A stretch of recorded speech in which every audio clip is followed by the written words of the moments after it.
آج کا خداوند کا کلام ہے یوحنا کی انجیل، اس کا 8واں باب، اس کی 37 ورس۔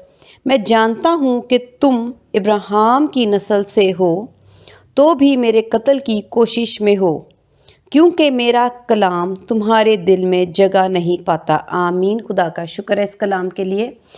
آج ہم خدا کے کلام میں سے، چونکہ ہم سیڈ ہی سیکھ رہے ہیں، تو ہم اسی کو جاری رکھیں گے تاکہ ہم خدا کی روح کو سمجھ سکیں۔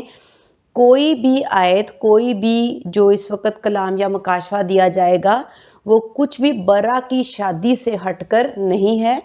اسی کے سیکوینس میں اور اسی کی تعلیم کو سکھانے کے لیے خدا کا یہ پورا کلام ہم سیکھیں گے۔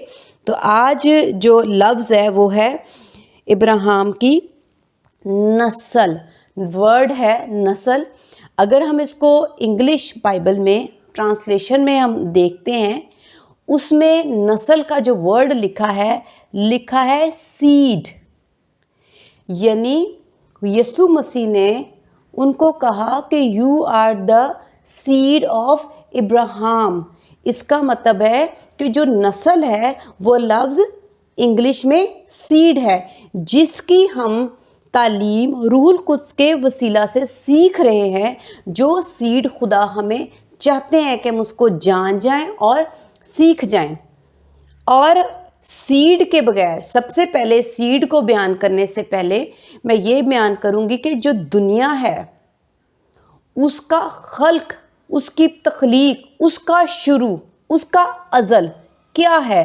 بیج۔ خدا نے بیج دار سبزی بنائی تاکہ اس بیج سے ہر چیز پھلتی پھولتی اور بڑھتی رہے۔ اس کا مطلب ہے کہ جو بیج ہے وہ نہ ہوتا تو اب تک یہ دنیا چل نہیں سکتی تھی۔ دنیا کس وسیلہ سے چل رہی ہے اور زندہ ہے؟ اس کا وسیلہ کون ہے؟ بیج، سیڈ۔ اگر بیج نہ ہوتا تو کوئی بھی چیز زندہ نہیں رہ سکتی تھی۔ اگر خدا درخت بنا دیتے اور صرف خدا درخت بنا دیتے اور اس کے پھل لگا دیتے اور اس کے اندر بیج نہ ڈالتے، تو وہ پھل کتنی دیر تک کوئی انسان، کیونکہ اس وقت آدم اور حوا تھے، وہ کتنے سال اس کو کھا سکتے تھے؟ وہ کتنے سال کھاتے اور کتنے سال تک جی سکتے تھے؟ اگر خدا اتنے ہی درخت جو خدا نے اس وقت لگائے، اگر وہ اتنے ہی رہ جاتے اور اس سے زیادہ نہ پھلتے اور وہ اتنے ہی رہتے، تو وہ کتنی دیر تک اس کا استعمال کر سکتے تھے؟ اس کا مطلب ہے کہ بیج کی ہی وجہ سے آدم اور حوا کتنے سالوں تک، اتنے برسوں تک جیتے رہے۔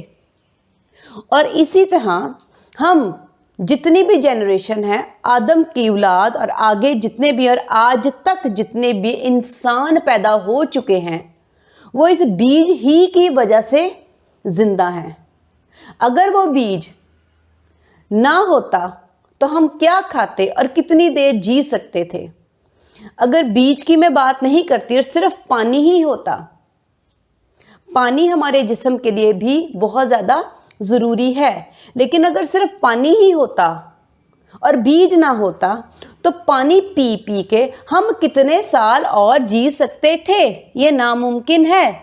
اس کا مطلب ہے کہ خدا نے بیج رکھا تاکہ نسل در نسل، جنریشن ٹو جنریشن، جتنے برسوں تک یہ دنیا چلنی ہے، وہ انسان اس خوراک کے وسیلہ سے جو بیج سے پیدا ہوگی کھائیں اور اپنی اس عمر تک جو خدا نے مقرر کی ہے جیتے رہیں۔ اس کا مطلب ہے کہ بیج کا ہونا بہت زیادہ زندگی کے لیے ضروری ہے، بیج کا ہونا زندہ رہنے کے لیے ضروری ہے۔ تو خدا نے کیا کیا؟ خدا نے بیج دار سبزی بنائی۔ اب کیونکہ ہم بیج کو سیکھ رہے ہیں، اگر خدا بیج ہے، میں یہاں پہ یہ بھی بات کرنا چاہوں گی کہ جو خدا نے آم کے اندر ایک بیج رکھا ہے، ٹھیک ہے، اس کی ایک سیڈ ہے اور وہ اس کے اندر ہے. تربوز ہے، جو میں نے پچھلی دفعہ بھی بات کی تھی، تربوز ہے تو سیڈ اس کے اندر ہے. یہ بات لازمی ہم نے سیکھنی ہے. کسی کا بھی بیج جو ہے وہ اس کے باہر ہمیں پڑا دکھتا نہیں ہے، وہ بیج اس کے اندر ہی پایا جاتا ہے، اندر ہوتا ہے. یہ میں لفظ بار بار اس لیے بول رہی ہوں، اندر ہوتا ہے، وہ بیج باہر نہیں پڑا ہوتا. اب اس بیج سے زندگی ہے. اگر وہ بیج اندر نہ پایا جاتا تو ہماری زندگی جسمانی اور اس دنیا کی ممکن نہیں تھی. وہ بیج کا ہونا اندر کتنا زیادہ ضروری تھا. اندر تھا تو باہر نکلا، باہر نکلا تو اس کو دبایا گیا، مارا گیا تاکہ وہ اور بھی زیادہ پھل لائے. اب ہم یہ دیکھتے ہیں کہ جو بیج ہے وہ اندر ہوتا ہے. یسوع مسیح نے آ کر اپنے بارے میں یہ گواہی دی کہ میں باپ میں سے نکلا ہوں. کہاں سے نکلا ہوں؟ اس کا مطلب ہے وہ باپ کی روح کے اندر سے نکلیں. جو چیز اندر ہے وہی باہر نکلے گی. تو سیڈ کہاں ہے؟ اندر. ہم چونکہ خدا کی روح کو سیکھ رہے ہیں تو جو سیڈ باہر نکلی ہے وہ ڈیفینیٹلی اندر ہی ہوگی جو وہ باہر نکلی ہے. آمین. اسی طرح ہم یہ دیکھتے ہیں کہ جو بیج کا لفظ ہے وہ ازل سے کیسے استعمال کیا جا رہا ہے کہ بیج جو ہے وہ اور پھلتا ہے اور بڑھتا ہے. جب ہم سبزیوں کی بات کرتے ہیں، پھلوں کی بات کرتے ہیں تو ہم یہ کہتے ہیں بیج ہے، یا یسوع مسیح نے کہا دانا. ٹھیک ہے. اب یہ ٹرانسلیشن ہے، اردو جو ہے وہ ٹرانسلیشن ہے جس میں بائبل مقدس لکھی گئی. یہ اس سے آگے انگلش کے بعد اردو، مطلب ٹرانسلیشن ہے. اب لیکن ہم صرف اسے سیکھ رہے ہیں کہ جو لفظ جب سبزیوں کے لیے، درختوں کے لیے استعمال کیا جاتا ہے، پھلوں کے لیے، ان کی کاشتکاری کے لیے، تو لفظ استعمال کیا جاتا ہے بیج اور دانا. ٹھیک ہے.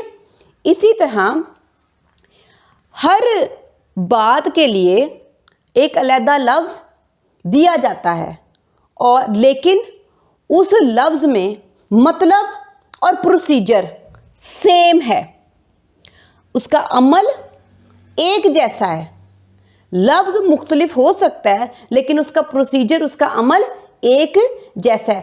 اس کا کام وہی ہے جو اس کو دیا گیا ہے، جو اس کے اوپر کام سونپا گیا ہے، یا جس کام کے لیے اس کو مقرر کیا گیا ہے اس نے اس سے ہٹ کر کام نہیں کرنا.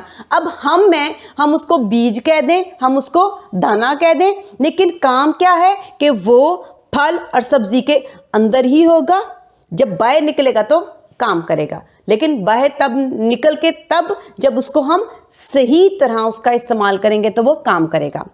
اب جو لفظ ہم بائبل مقدس میں دیکھتے ہیں ابراہیم کی نسل، انگلش میں یہ لفظ لکھا ہے سیڈ.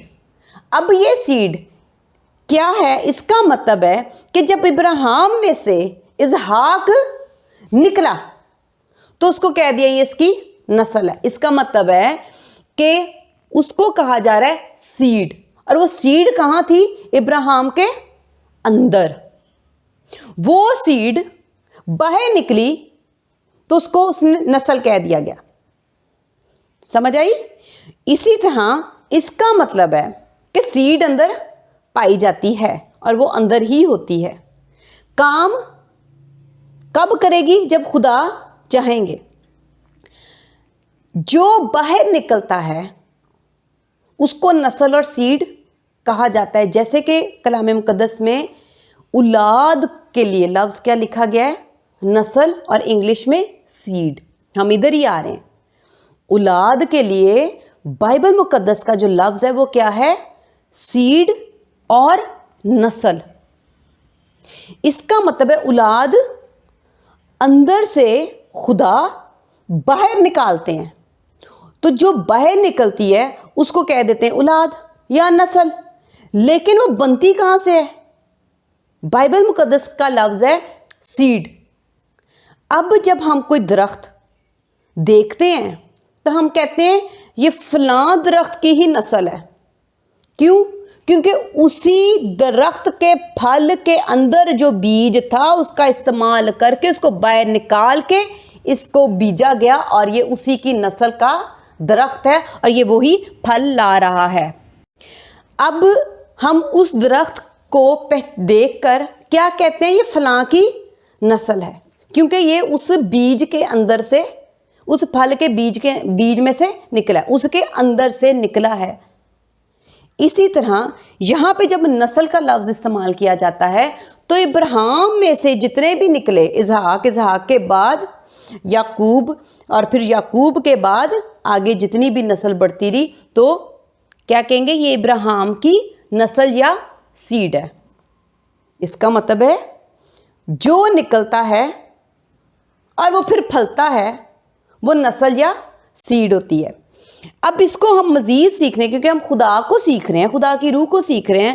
ہم دیکھیں گے، کیونکہ یہ آیت میں بہت دفعہ سنا چکی ہوں، کہ خداوند یسوع مسیح نے اپنے کلام میں کہا، متی کی انجیل میں ہم دیکھتے ہیں کہ خداوند یسوع مسیح نے کہا کہ جو کلام ہے بونے والا بیج بونے نکلا۔